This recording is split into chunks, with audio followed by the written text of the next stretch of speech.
Здравствуйте, меня зовут Молдалимов Диас, я являюсь гражданским активистом города Алматы, проживаю в городе Алматы.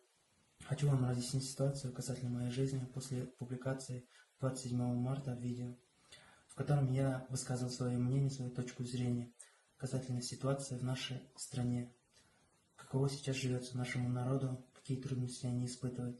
Я требовал у правительства помочь простому народу. После публикации данного видео 28 марта 2020 года меня задержали 5 сотрудников ДВД города Алматы и увезли в ДВД города Алматы по улице Масанчи 55А. В ходе разговоров мне разъяснили мои права и обязанности. Меня предварительно обвиняют по статье 274, части 4 пункта 2, что грозит мне от 3 до 7 лет, то есть распространение ложной информации, заведомо ложной информации. После чего следователь Абдуллаев предложил мне на добровольной основе дать показания. В связи со своими конституционными правами я отказался в добровольном порядке предоставлять информацию про себя и давать какие-либо показания. Все это задокументировали.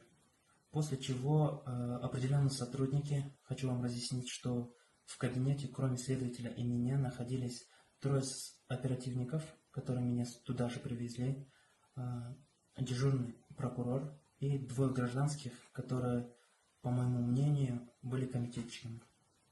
Хочу вам разъяснить, в моем видео, в которое было опубликовано в сети интернет, нет никакого призыва. Я высказал свое мнение, я рассказывал про ситуацию, которая происходит у простого народа в Казахстане.